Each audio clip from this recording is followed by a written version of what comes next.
لكن ما ينفعش تيجي تقول ان الكره ديت عدت وترجع تقول ان كره النادي الاهلي قدام طلائع الجيش ما عدتش بالكامل فمش هدف.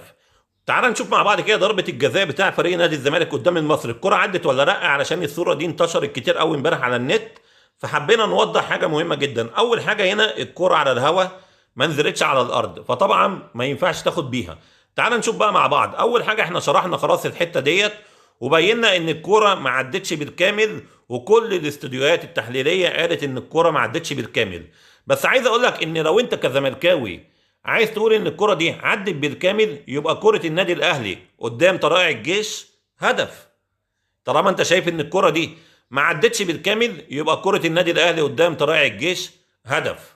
لان انت نفس المشجع اللي قلت ان الكره دي مش هدف، وان قلت برضو الكره ما عدتش بالكامل.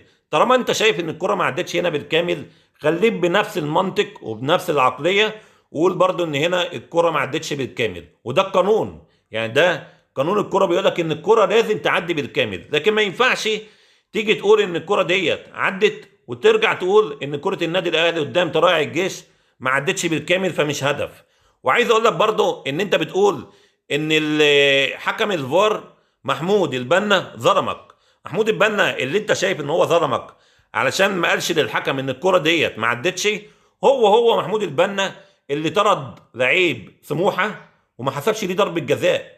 يعني هنا مدافع نادي الزمالك ماسك لعيب سموحه زي ما احنا شايفين مع بعض، وضربه جزاء كل الاستوديوهات التحليليه قالت ان هي ضربه جزاء صحيحه. وحتى لو مش هتحسبها، ما ينفعش تطرد لعيب سموحه. هو الحكم طرد لعيب سموحه وما حسبش ضربه جزاء. اللي انت شايفه ان هو ظلمك في لعبه هي اصلا ما فيهاش اي ظلم، وهي فعلا قرار سليم جدا من محمود البنا ان الكره ما عدتش بالكامل، مع انه هنا هو اخطا والخطا كان لصالحك.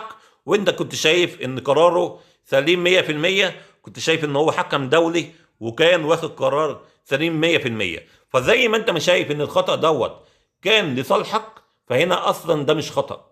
يعني هنا محمود البنا كان بيحكم لصالحك، لان لما حسب دي مش ضربة جزاء كان لصالحك انت، مع ان كان قرار خطأ. فلما يجي يبقى قرار صح ما تقولش اصل هو اخطأ في القرار، لان هنا هو لو رجعت اي استوديو تحليلي هيقول لك ان الكرة ديت مش هدف، ولو رجعت اي استوديو تحليلي هيقول لك ان ديت ضربة جزاء.